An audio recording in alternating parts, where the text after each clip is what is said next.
De la rama de hombres inmaculadores acá para acompañarles hoy día. Fue posible porque tenía que venir a Santiago por un retiro de la comunidad. Terminamos anoche y por eso entonces pude postergar mi regreso a Concepción para mañana. Hablar después del Padre Benito no es fácil porque primero él nos dio una hermosa meditación, pero no solamente hermosa, sino una meditación muy realista de luces y sombras del mundo que vivimos, pero también de luces y sombras de la vida que vivimos. Y a cada uno nos invitó a cuestionarnos qué estamos viviendo, qué estamos haciendo con nuestra vida, y habría sido necesario tal vez haber dicho a continuación, no una pausa para conversarse, una media hora para meditar sobre lo que nos dijo. Pero la tarea la tenemos para la casa. Yo recuperaría dos frases para resumir dos cosas. Una que nos invitó a despertar. Tenemos que despertar, estar vigilantes. Y es curioso que la primera carta del fundador de Schoenstatt, después de que se fundó el movimiento oficialmente fuera del seminario, o sea, como movimiento apostólico de Schoenstatt, en Herder, la primera carta que dio el fundador a todos los jefes de grupo terminaba con esa frase: despierten, y despiértense unos a otros. Y por eso estaría muy contento de escuchar al Padre Benito: despierten, cada uno despierten y despiértense unos a otros. Y lo otro, ¿qué hacemos con nuestra vida? Y la tarea no es agregarle más años a la vida, como pretende la medicina y la geriatría y cuantos remedios, tratamientos y de todo tipo, sino darle más vida a los años. Eso no importa. No se trata de vivir cuantitativamente más años. Yo ya estoy en la cuarta edad, que la comencé. Sino darle más vida a los años, no más años a la vida. Porque no es una cuestión de vivir más, sino vivir mejor. Son dos frases que creo que... Y por eso entonces queremos ahora agradecerle al Padre Benito y pedirle al Espíritu Santo que nos ayude a cada uno a reflexionar, a asimilar y sobre todo sacar las consecuencias de lo que hemos escuchado. Se decía a la iglesia después del concilio, un obispo, no sé si cuando venga Jesús de nuevo a la tierra, su parucía, su segunda venida, va a encontrar a su iglesia unida, pero sí la va a encontrar reunida. El Padre Benito decía, mire, está bien que hagan retiros, jornada y todo, pero lo que importa es eso, y eso en la vida, y en la vida de cada uno, cómo se refleja. Que no ocurre que cuando venga el Señor nos encuentre reunidos y escuchando, pero no viviendo lo que Él nos dijo. Ahora, a mí me pidieron primero una pequeña introducción sobre lo que esta jornada culmina después con una coronación. Es una tradición de la rama de hombres que se inició ya hace mucho tiempo, el año 63, y un par de años más, va a cumplir 40 años, y que se inició en circunstancias difíciles de pedir. No podemos resolver las incertidumbres, los problemas, las tensiones, las dificultades que estamos viviendo en el mundo político, en el mundo sociológico, en el mundo laboral, en el mundo económico, en el mundo familiar, simplemente con buena intención y buenos propósitos. Porque a veces los problemas, las tareas, las dificultades son más que la buena voluntad y también que las propias fuerzas. Necesitamos que una ayuda a lo alto, necesitamos la gracia, muy concretamente necesitamos que, como comunidad mariana, que la Virgen intervenga, que se haga presente, no sin nosotros, pero nosotros no sin ella, que es, por así decir, el sentido de la alianza. Nada sin ti, nada sin mí, nada sin nosotros. O sea, la Virgen no es una madre sobreprotectora, una educadora no nos sobreprotege, y es una educadora que nos hace las tareas, pero nos enseña a hacerlas y nos educa para hacerlas. Y por eso se comenzó a coronar a la Virgen en ese año, porque cada año por algún tema central. Este año se cogió como lema, desconozco lo inmediato, que fue, si queremos coronar nuevamente en este año como rama de hombres a la Madre. La queremos coronar como reina.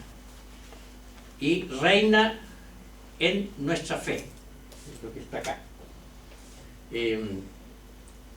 Parte, seguramente está lo que exponía con mucha claridad, con mucho realismo, para ver con mucho dolor por un lado y con mucha esperanza por otro, el Padre Benito. Estamos viendo un mundo en que la fe está debilitada, en que la fe está perturbada en que la fe está desapareciendo. Pero por otra parte, en que hay un rebrotar justamente de la búsqueda de la auténtica fe. La fe que es vida, no una fe separada de la vida. Y esa es la gran tarea, y porque la palabra, los documentos solos no tienen vida si nos hacen vida en alguien. El fundador decía, las ideas son requisitos, porque por algo Dios nos dio razón y por algo la fe nos ilumina la razón. Pero es requisito para vivir. Y el problema es si lo que sé, si lo que conozco, si lo que aprendo se transforma en vida. La relación idea y vida. Y en el caso de la fe, fe y vida. Y ese es el puente que cuando se rompe hace que se puede saber muchas cosas, pero vivir otras cosas. La dicotomía, la incoherencia, la discrepancia, la falta de transparencia, todo lo que el Padre Benito nos hablaba es una separación de fe y vida, y Pablo VI decía, eso es en la gran crisis, el drama de nuestro tiempo.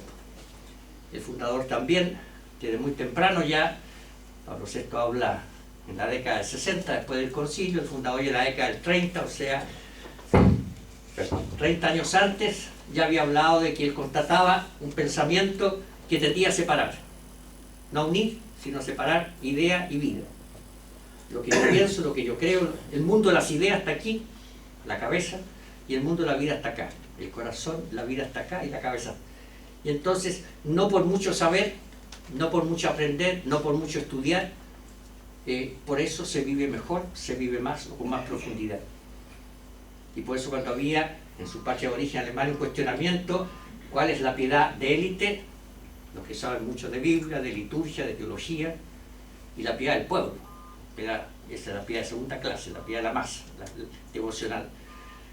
Y decía el fundador, saben mucho, pero la pregunta es si viven. Saben poco, pero la pregunta es cómo viven. Y a veces ante un problema de vida, la persona entraba en crisis por una situación determinada y la otra persona quedaba, por así decir, enfrentaba con su fe muy simple esa crisis y la superaba. Como ilustración, en nuestra parroquia, algunos están acá tal vez, ya que se habló de Nuevo Belén, la parroquia Nuestra Señora de los Dolores, estaba en la época de Padre Ignacio Cruz.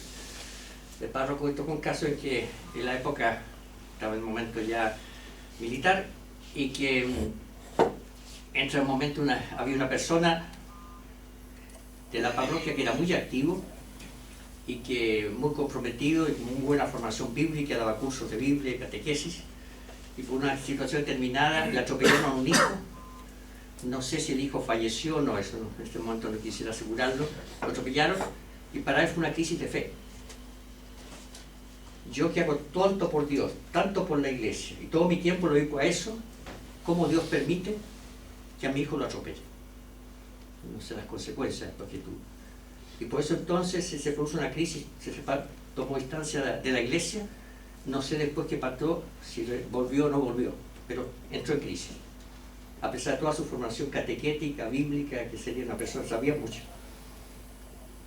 Más o menos similarmente a esa época, el párroco entró a la iglesia a buscar agua a la sacristía y se topó con que había una señora, una viejita, que estaba frente a la imagen de Nuestra Señora de los Dolores, prendía una vela a la Virgen y que lloraba. Entonces no quiso entrar para no perturbarla, quiso retirarse, pero después de un momento y la viejita ponía ahí y lloraba y rezaba. Y yo, debe estar con una gran aflicción esta persona, a ver si se la puede ayudar en algo. Y fue donde abuelita le dijo, usted tiene una gran pena. Sí, padrecito, una gran pena. Y se podía saber quién se le puede ayudar. Bueno, padrecito, es que se acaban de llevar a mi hijo, era la época en que estaba la Dina y desapareció. A mi hijo y se lo llevaron, no sé dónde está, qué pasó con él y no sé a quién preguntarle. Y vengo a pedirle a la vida. Ah, doloroso, vamos a rezar. Y seguramente usted debe estar, digamos, a Dios, que Dios nos revelada con Dios o con problemas. No, padrecito, lo que yo vengo a pedirle a la Virgen es que ella me ayude, porque ella lo pasó peor que yo. No solamente le sacaron al hijo, sino ella vio morir a su hijo a sus propios ojos, no pudo hacer nada por él. Que ella me dé la fortaleza para que yo viva esto y ojalá, si está en el plan de Dios, lo recupere, o al menos si no lo recupero, como ella sepa aceptarlo. Una viejita probablemente se hubiera preguntado cuáles eran los 4 evangelios, primero no habría sabido que eran 4 evangelios, sino que había evangelio, y no habría sabido si quiénes eran los 4 evangelios. Pero su fe era fe viva. Es decir, Dios actúa, hay una providencia de Dios, y lo que le pasó a Jesús y a la Virgen, ¿por qué me voy a extrañar que me pueda pasar a mí? Solamente ellos tienen que ayudarme a vivirlo como ellos lo vivieron. Entonces, ese es el tema fe y vida. Entonces, que la Virgen es reina en nuestra fe. ¿Qué significa eso? La palabra reina implica 3 cosas. Es reina porque es modelo. Caso preclaro, dice el fundador. Es decir, encarna la fe en una plenitud que ningún otro la encarna. Ahora se dice en el plano civil, reina la belleza, pues se considera, si es que es así, y no es la propaganda, que es la más bella, depende de dónde y para quién. Pero al menos el marketing dice que es la Miss Universo, la Miss Chile, la Miss Primavera, la Miss no sé cuál. O en el plano civil, la rosa se dice reina de las flores porque se piensa que es la más hermosa, o el león rey de los animales porque se decía que sería el más valiente. Es decir, porque destaca en algo. La Virgen destaca en su fe primero, es modelo de la fe. Y Juan Pablo II dice, en el Antiguo Testamento Abraham es el padre de la fe, para el Nuevo Testamento María es la madre de la fe. Es decir, Abraham encarna la fe en la alianza y María encarna la fe en la nueva alianza. Bien, lo segundo, no solamente es modelo, ella es madre y maestra. Es decir, ella educa en la fe, ella enseña a vivir la fe. Y por eso es madre y maestra. No solamente hay que mirarla para imitarla, sino ella nos enseña a vivir la fe que ella vivió. Y eso, en Schoenstatt hablamos, por eso no solamente ella es la gracia de la transformación, ella educa, es una madre que educa. Y tercero, no solamente es alguien que es madre y maestra que enseña a vivir la fe, sino ella es reina porque ella envía a testimoniar esa fe. Ella es la gran misionera. Yo vengo del santuario de Montague, donde la misión está, ella es la gran, una frase que escribió el fundador en la imagen que está en el santuario, ella es la gran misionera que obra grandes milagros. Es decir, ella es la gran misionera y que nos envía como misioneros, como instrumentos. Cuando decimos reina, entonces en la fe, ella es modelo de la fe, ella nos quiere educar en la fe, ella nos quiere hacer testigos de la fe. Eso como introducción respecto a la coronación esta tarde. Y el tema que me habían pedido era, bien, tal vez recordar que en la oración para preparar la coronación que me enviaron, se comenzaba diciendo, con María, tu Madre, Señor, quien contigo reina en nuestra fe, seremos misioneros en este tiempo. Como discípulos aceptamos libremente tu llamado a construir el reino ahora y en este mundo. Daremos testimonio de tu presencia en nuestras vidas. El tema que me han pedido a mí era hablar cómo Schoenstatt nos lleva al discipulado. Cómo Schoenstatt nos educa, nos enseña, nos ayuda a ser discípulos de Jesucristo. El tema discipulado aparece con la expresión discipulado prácticamente con mucha fuerza recién a partir de Aparecida, es decir, del 5º encuentro de los obispos de Latinoamérica y el Caribe. Antiguamente se usaba más la expresión generalmente apóstoles, después se dijo, usemos la palabra apóstol, apóstoles o misioneros o testigos. Después bíblicamente, la teología bíblica dijo, hay que tomar bíblicamente el texto, Jesús tiene discípulos, y de esos discípulos escoge 12 que son apóstoles, y entonces la palabra apóstol, reservarla para aquellos que tienen, por así decir, son los sucesores de los 12, o sea, los obispos. Y la palabra discípulos para todos aquellos que se sienten discípulos del Señor, entre los cuales Él escogió los apóstoles, para todo cristiano bautizado. O sea, todo bautizado está llamado a ser discípulo de Jesucristo. Pero no solamente discípulo, sino misionero, testigo.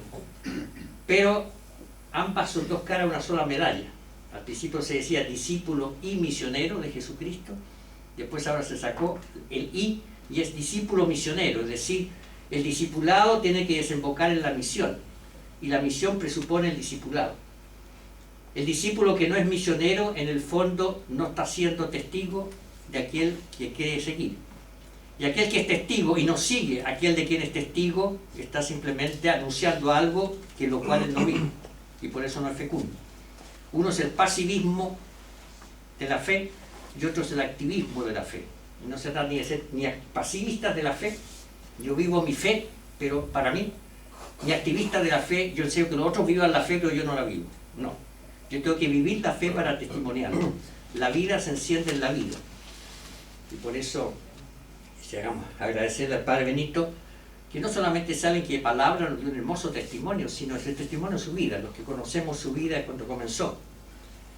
Con el Padre Benito Villarroel, capuchino allá en Los Ángeles, en el sur, con Humberto Molina, los antiguos lo conocieron, Humberto Molina, un arquitecto que falleció después con cáncer al hígado, y que fue los fundadores del movimiento en Los Ángeles con un grupo de jóvenes, adolescentes, hoy día llamamos los pioneros, de los cuales hay varios que están, Pancho Rodríguez por ahí, nos puede recordar ese tiempo, hay otros que están, están en la Federación de Matrimonios, fueron jefes incluso de todo Chile, de todo el sur, Carlos, que están ahora en Talca, y así, hay varios, y que se reúnen regularmente y todos los años con el Padre Benito, para renovarse en esa llamada.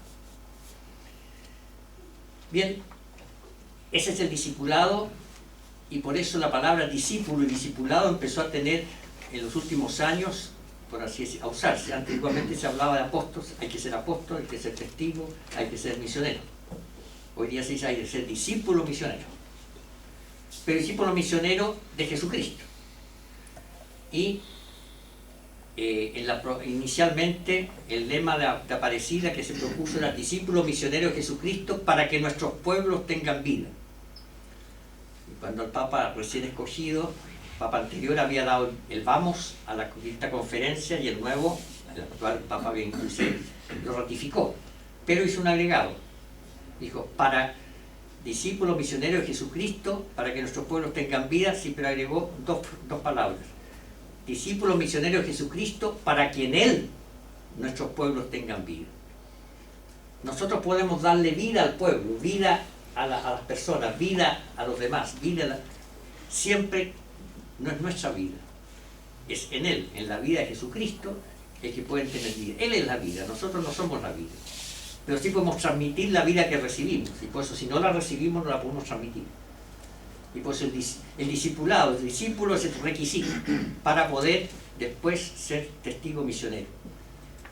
Y el tema vida es tan importante, y por eso cuando el Padre Benito hablaba, la pregunta central no es cuántas reuniones hemos tenido, cuántas jornadas hemos tenido, cuántos retiros hemos tenido, cuántas veces hemos ido a la misa el domingo, cuántas veces le hemos rezado lo que, sino cómo está nuestra vida. Porque ¿a qué vino Jesús? La palabra central del Evangelio que él mismo dice. ¿A qué vino? Hay dos frases. Una que la actitud con que vino, que es la actitud del servicio.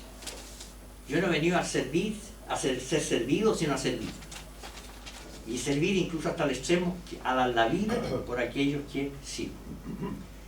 Esa es la actitud con que vino. ¿Pero a qué vino? Él mismo lo dice. He venido para que tengan vida. Y no solamente eso, sino y la tengan en abundancia, la tengan en plenitud. Y por eso el Padre Benito nos decía, ¿cómo está la vida? ¿Viven con más plenitud, con más alegría, con más confianza, con más energía? ¿O viven, por así decir, a media marcha? ¿Andan en auto en primera o andan en auto en tercera o cuarta, según es el caso? O andan siempre con el freno de mano puesto, en abundancia. Entonces, ese es el tema, por así decir, transmitir vida. Y la vida no se transmite si no se tiene. El discípulo entonces, ¿cuál es la perspectiva de Schoenstatt? El fundador, que inicia su labor educativa, desde muy temprano tuvo, como él mismo dice, una visión, una intuición, una idea original, que es propia, desde muy pequeño, que era, se necesita educar en la fe, educar en la vida de una manera distinta a lo que se hacía en la época que él vivió. Le tocó una época en que la enseñanza catequética era muy buena en cuanto a doctrina, pero con poca aplicación a la vida. Le tocó después ir un orfelinato, cuando entró con 9 años, en que una disciplina muy estricta, y en el fondo no había un ambiente de alegría, y las prácticas religiosas eran más una obligación que una devoción.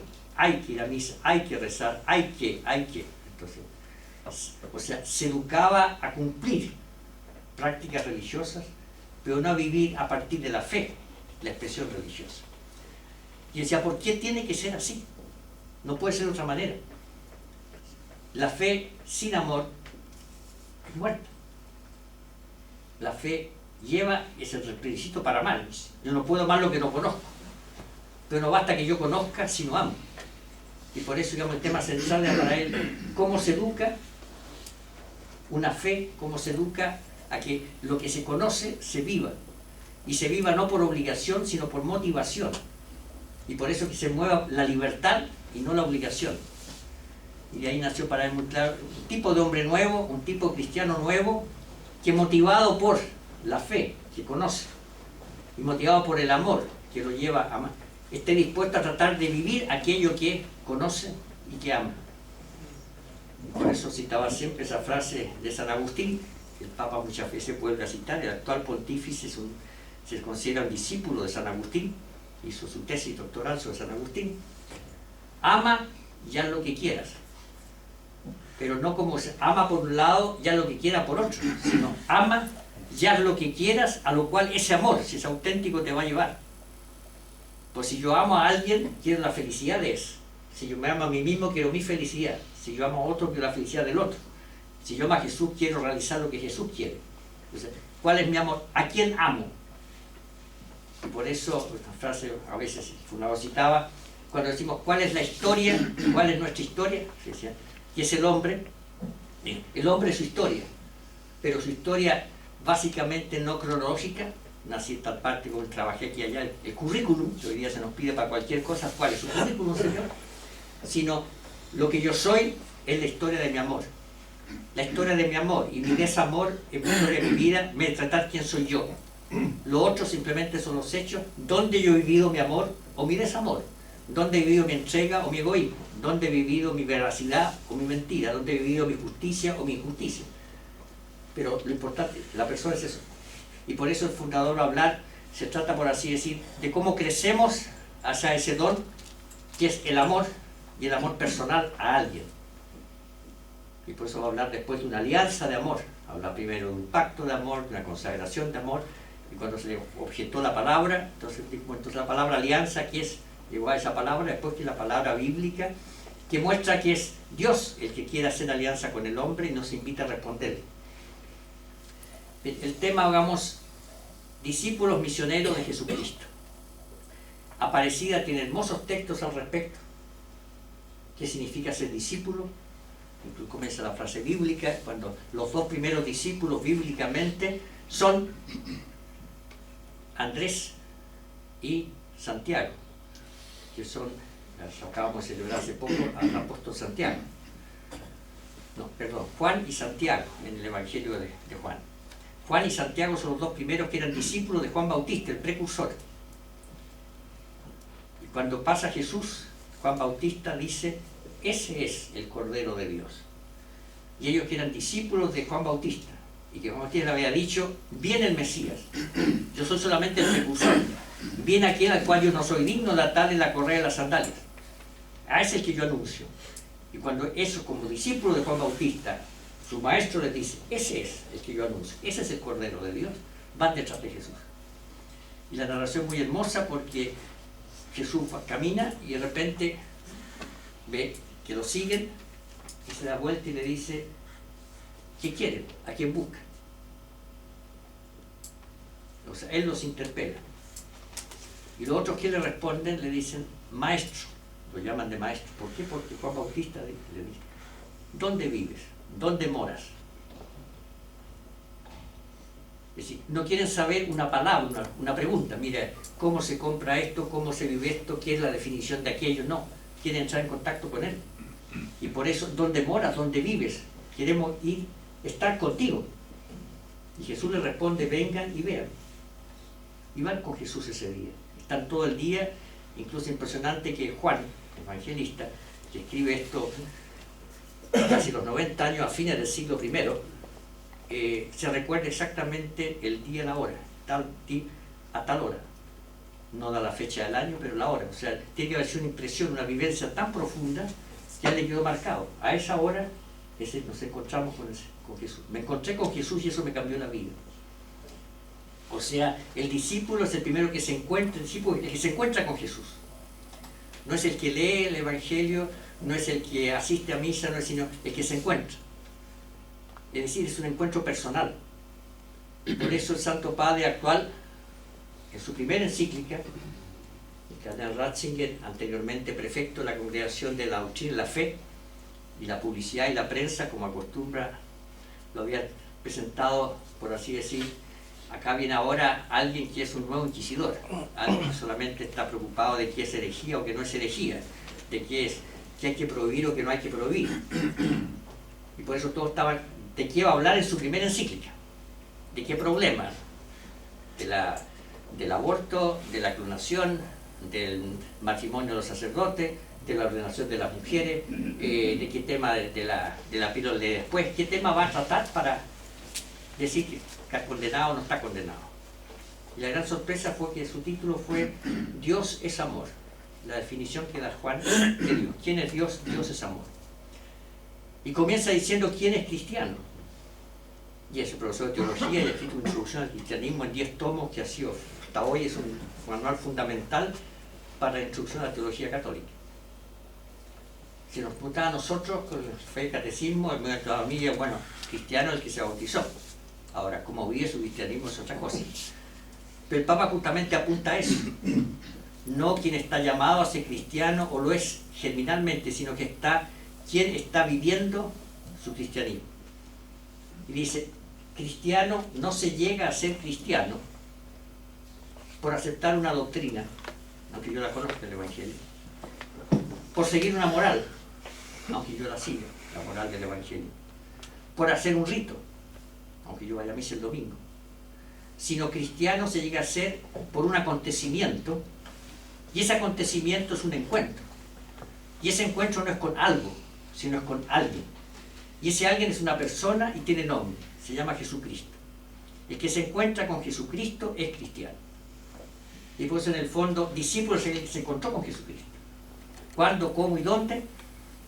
Y ahí está un primer tema que tiene que ver con la parecía, que es fundamental, y que fue el gran aporte de Aparecida respecto a las otras conferencias. Las otras conferencias, que han habido 4 antes, la primera de la organización del CELAM, pero después, que es la primera conferencia episcopal latinoamericana, es decir, continental que hubo, después vino la conferencia episcopal de europea, africana, asiática, el modelo de los Latinoamérica.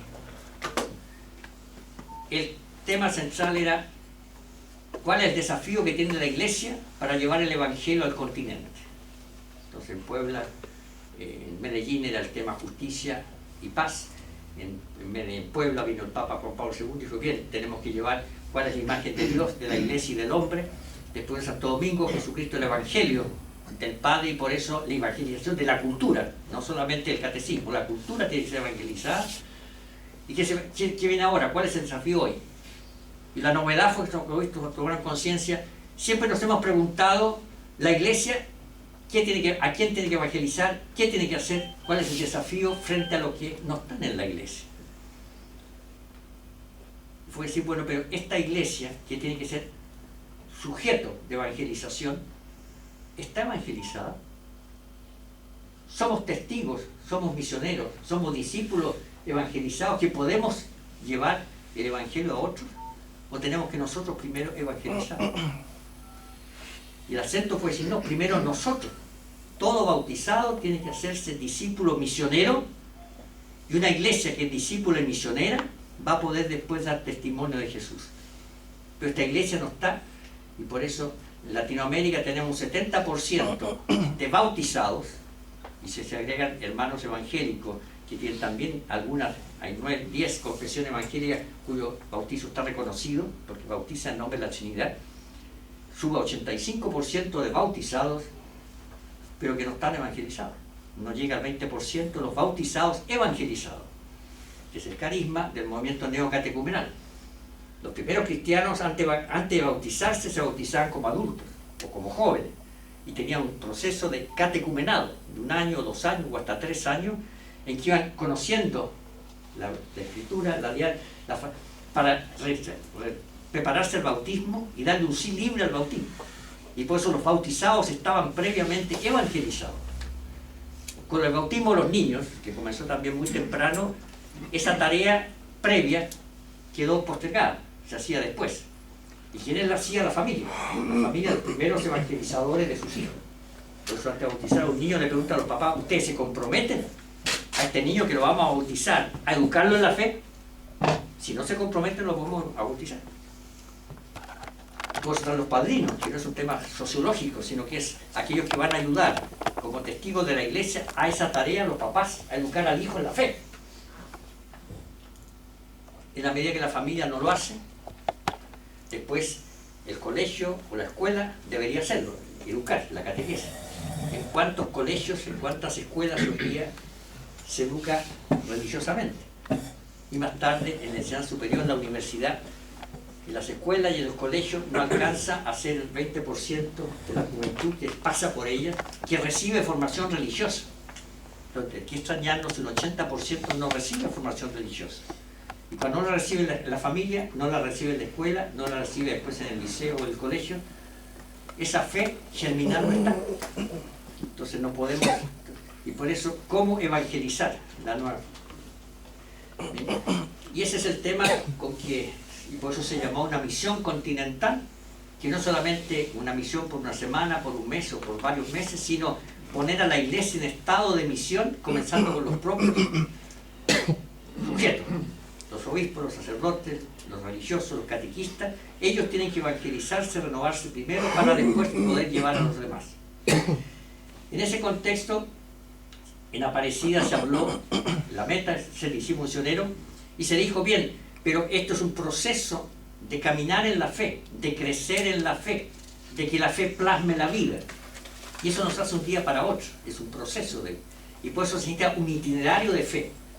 Y se dijo: bien, no tenemos ahora los obispos, no podemos dar ese itinerario, pero sí podemos indicar que junto a las fuentes donde se alimenta la fe, los sacramentos, la escritura, también el apostolado, también los santuarios, existen comunidades religiosas, existe también el fenómeno que se llama los movimientos eclesiales que han surgido y que tienen un carisma. Justamente ellos, cada movimiento en su estilo, tiene un itinerario de fe. Entonces, que los movimientos aporten eso para ayudarnos a que la fe del Evangelio se viva. Algo que ya Juan Pablo II había dicho: la realización del espíritu del Concilio Vaticano II. Yo no le espero en primer lugar, lo dijo en Pentecostés del año 98, cuando el primer encuentro de todos los movimientos, de los documentos. Porque los documentos, mientras no se encarnan, mientras no se viven, es letra muerta. Se pueden leer, pero no basta que se lean. La tinta aguanta mucho. Sino que son los movimientos los que tratan de vivir un seguimiento, un discipulado y un espíritu misionero de acuerdo al carisma de ellos. Yo espero la renovación de la iglesia, el concilio, de los movimientos eclesiales, que cada uno aporte su carisma. Bueno, ¿cuál es el carisma que aporta Schoenstatt?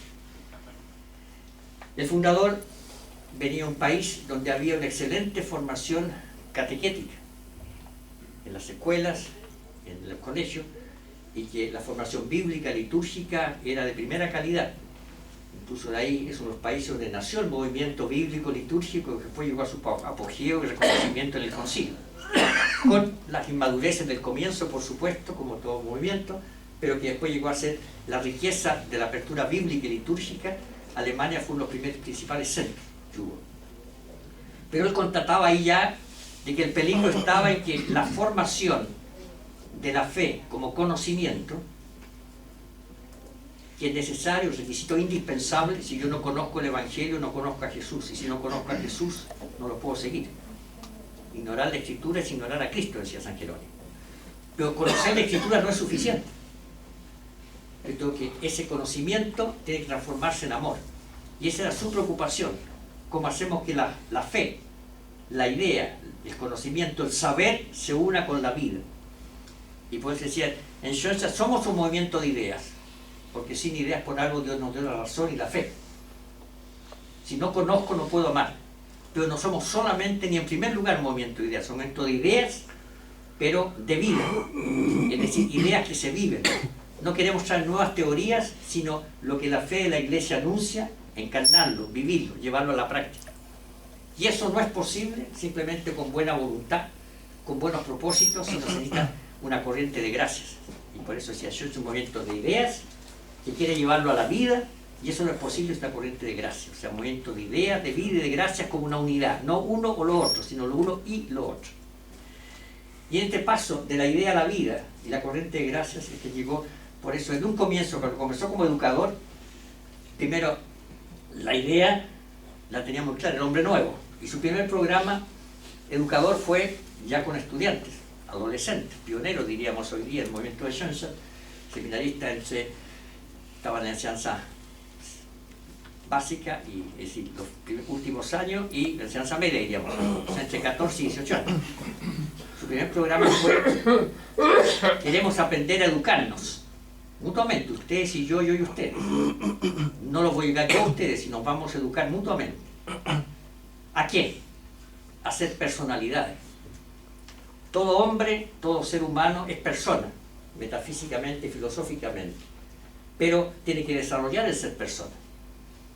Ya un desarrollo físico, biológico, neurológico, ya el óvulo fecundado es persona, pero tiene que crecer, anidarse, desarrollarse, ese feto, todo, dar la luz, y después tiene que desarrollar su cualidad, y al final va desarrollando primero sus capacidades biológicas, se forma el cuerpo, capacidades neurológicas, el cerebro, y después capacidad de educarse, y llega a aprender a usar eso, a aprender a leer, a escribir, a hablar, etc.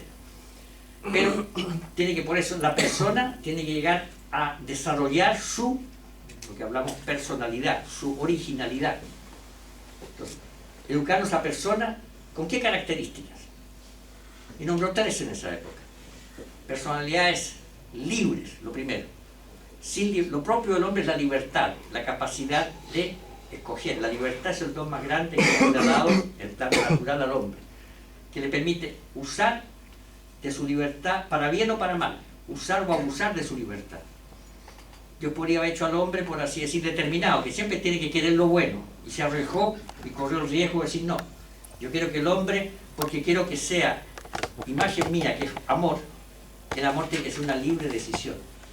Y por eso, si el hombre es hecho mi imagen y semejanza, y yo quiero que él me devuelva el amor que yo le doy, tiene que ser libre para devolvérmelo, porque si no, no me puedo obligar. En la encíclica, el Papa habla, Dios es amor, plantea una objeción, dice, el primer mandamiento dice, amarás al Señor tu Dios, con toda tu mente, con todo tu corazón, con toda tu fuerza. ¿Se puede mandar el amor? ¿No es una contradicción? Lo que yo hago por obligación, no lo hago por amor. ¿Puede mandar amar? ¿Se puede mandar? Yo puedo mandar obedecer, yo puedo mandar a que haga algo o prohibirle que haga algo, pero mandar que me ame, si esa persona me dice que me ama porque yo lo mando, ¿es amor? El Papa responde no. Y sin embargo es el primer mandamiento. ¿Cómo es eso? Es que Dios puede decirnos como mandamiento porque Él nos amó primero y Él nos dio muestra de su amor y espera la respuesta. Es decir, el primer mandamiento no es una obligación al amor, sino es una petición de responderle a su amor. Pero si Él no nos hubiera amado primero, si Él nos hubiera dado muestra de su amor, tanto amó Dios al mundo que envió a su Hijo, no podría exigirnos que lo amemos. Podría decir que lo obedezcamos, pero no que lo amemos. Bien, pues lo primero, libres. Y lo segundo, fuertes, recios, vigorosos, se puede traducir. Y eso es muy importante porque en Chile somos eufemistas.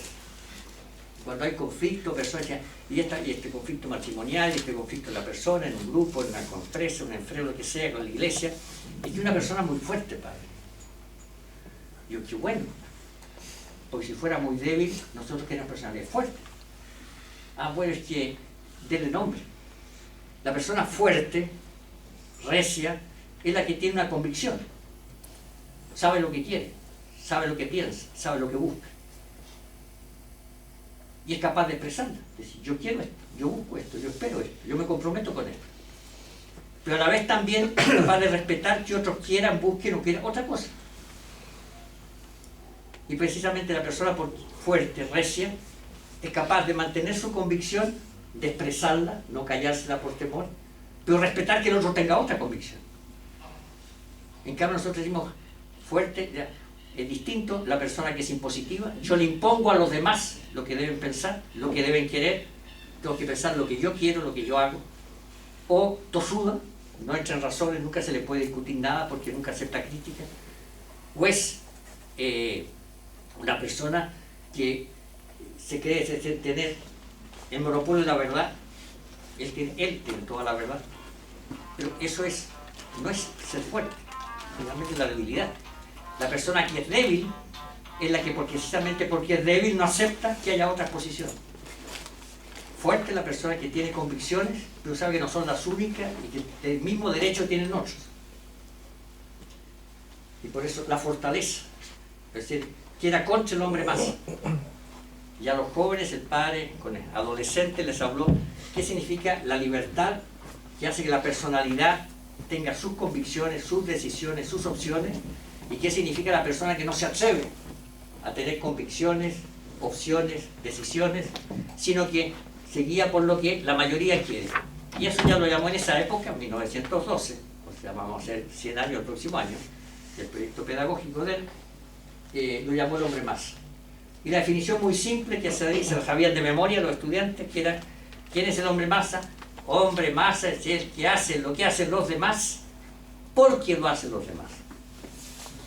No se trata de que yo haga siempre lo contrario lo que haga los demás, no se trata de llevar la contra, pero tampoco hacer, sino que yo haga lo que hacen los demás, o lo que no hacen los demás, pero porque yo lo decido, no porque lo hacen los demás. Bien. Y la tercera, como era seminarista, hablaba de personas sacerdotales, que después habló de la sede apostólica. Todo lo llamado el apostolado cuando habló fuera del seminario. 6 características, o sea, la libertad, la fortaleza para asumir opciones, compromisos, decisiones y mantenerlas. Y lo misionero, es decir, lo apostólico, eso yo tengo una tarea que cumplir, una misión que cumplir. No se trata solamente de ser yo mismo y crecer yo, sino lo que yo soy es para asumir un compromiso cumplir.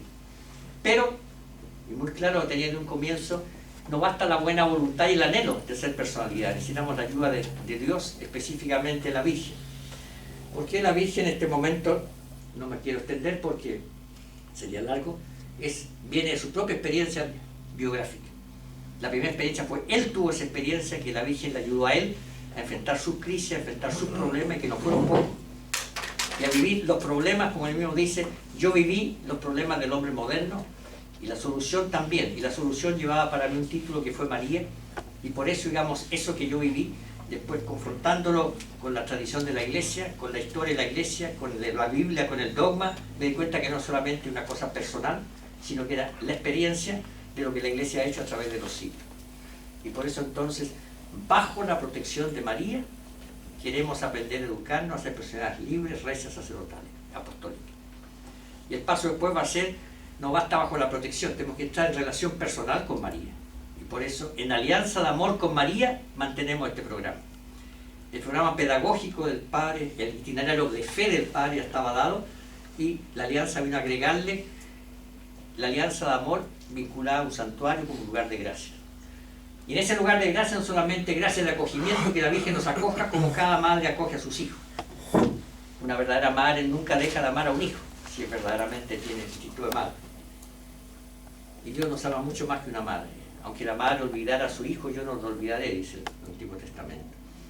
Pero la madre no se limita a amar, tiene que educar. Y por eso hablamos de gracias de transformación, de educación. Educación en la fe. Y en la fe según la imagen de Cristo. Y no solamente educación, sino también una madre que envía a los hijos a la vida. Y por eso de gracias de acogimiento, transformación y conciencia, misión o fecundidad apostólica. Ese es el significado. Y eso está vinculado al santuario de las gracias. Ahora, ¿cuál es la importancia de esto? Dice, todos anhelan un encuentro personal con Cristo. Y ese encuentro personal significa conocerlo. Pero no basta conocerlo, no basta leer el Evangelio, sino cómo se llega al encuentro personal. ¿Qué es un encuentro personal? Y el Padre entonces desarrolla lo que llamamos la doctrina de los vínculos. Es decir, para él vínculo, que es una expresión que es importante porque el sentido que le hace original, hacia afuera a veces se habla vínculo, es vinculante, obligatorio. Esto es vinculante, me obliga. No, para el padre vínculo es un término técnico para él que significa el amor propiamente tal es siempre entre personas. El amor a cosas es un amor causal, es amor pero en sentido analógico. Propiamente amor entre personas donde puede haber reciprocidad.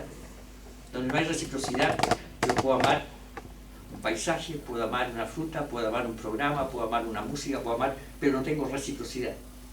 Porque no es una persona, no es un tú.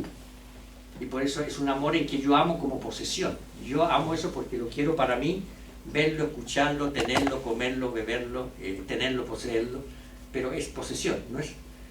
El amor personal es siempre una donación.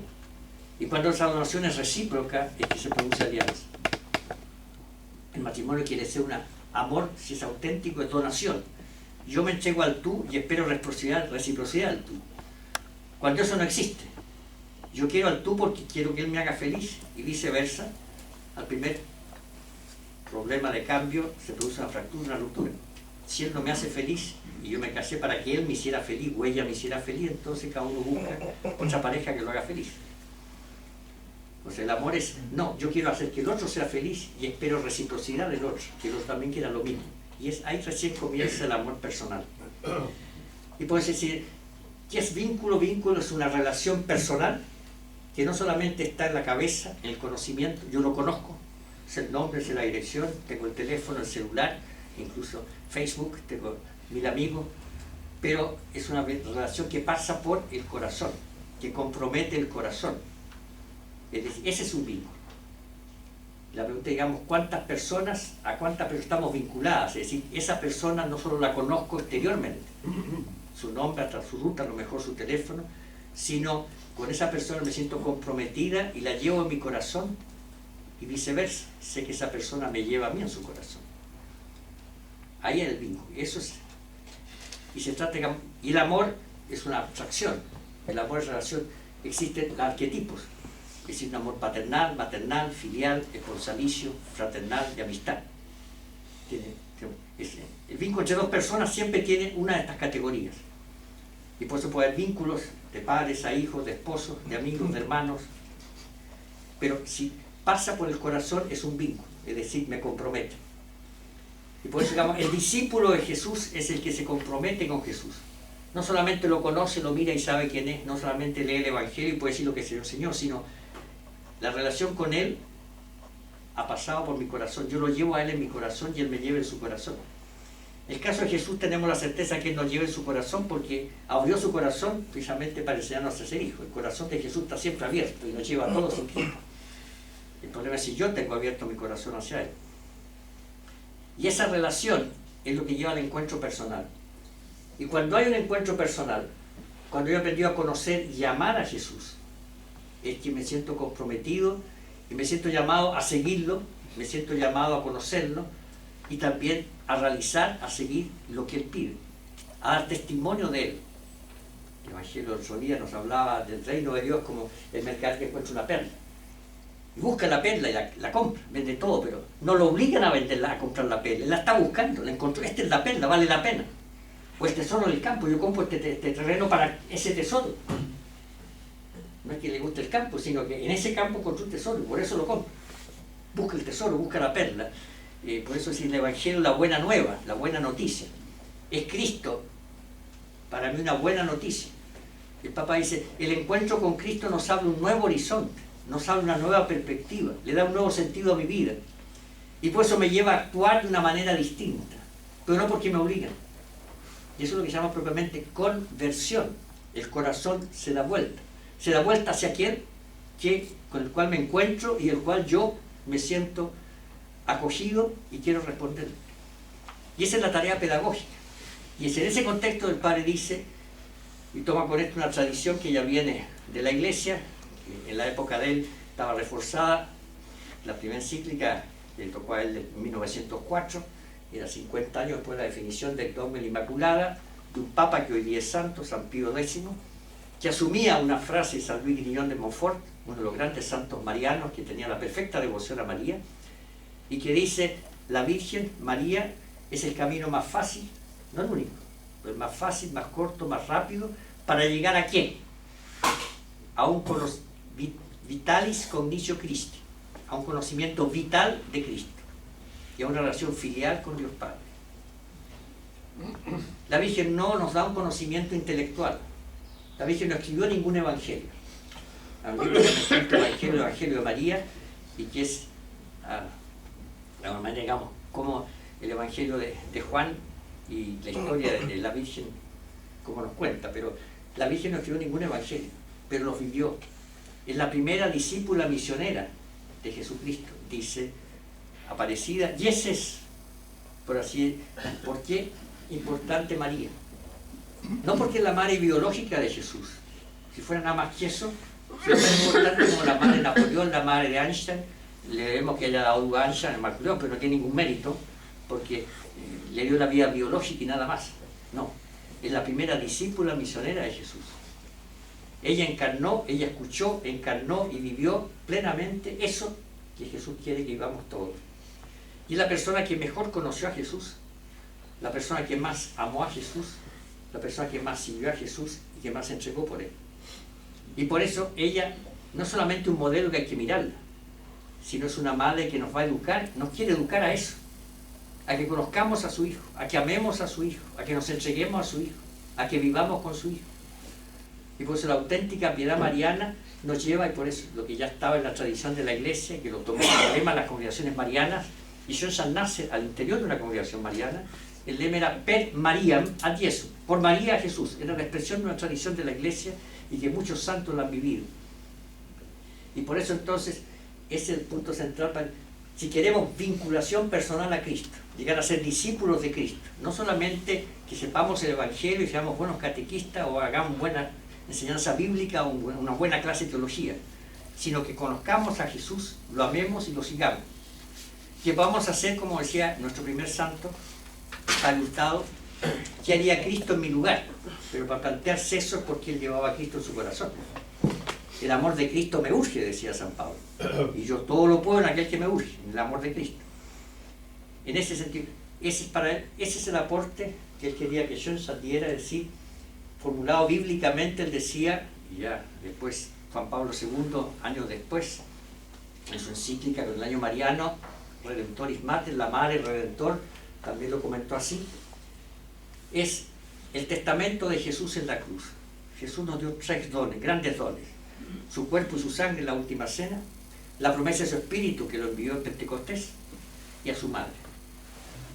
Pero nos dio su madre llamándole acá en Juan a cada uno, he allá tu hijo. Y a cada uno en Juan nos dice, y allá tu madre. Y eso desde el momento del bautismo se actualiza. Y por eso, ¿qué hacemos en la alianza? Simplemente tomar en serio esa palabra de Jesús. Ella es mi madre. Jesús me la dejó. ¿Y para qué? No solo para que me cuidara, sino para que ella me enseñara a conocerlo a él. Y por eso la expresión que hizo Juan, dice el Evangelio, y desde ese momento el discípulo la llevó a su casa. Y el Papa comenta, no solamente a su casa como moradía, como hospitalidad, para cuidarla y albergarla, como quien tiene esta señora, esta mamá de Jesús ya viejita, la vamos a cuidar. No, su morada es el lugar, como Jesús encuentra los primeros discípulos, donde vives, donde moras, vengan y vean. La llevó a la intimidad de su vida, la llevó a su vida, la llevó a su corazón, y por eso Juan fue capaz de escribir lo mayor y lo más profundo que ha hecho el misterio del Verbo, del Hijo encarnado. Y eso es lo que la alianza quiere hacer, es decir, es un camino pedagógico. Para finalizar, porque vamos a tener otros tiempos, el Papa Benedicto XVI en Aparecida, él inauguró, y a partir, digamos, uso de expresión, que seguramente nuestro fundador, si hubiera vivido, le habría gustado muchísimo, ratificaba lo que él quería. Decía, invitaba, especialmente en Latinoamérica, decía, invitamos a entrar en la escuela de María, que está unido a otra expresión. La iglesia tiene que ser taller y casa de comunión, o escuela y casa de comunión. Y María en Nazaret hizo un taller y escuela de comunión, y María quiere educarnos a vivir esa comunión con el Señor. Y por eso cuando bendijo este santuario, el cual vamos a hacer después en la tarde la coronación, apuntando después a la imagen de la Inmaculada en el cerro el 20 de mayo del año 49, ante la misión del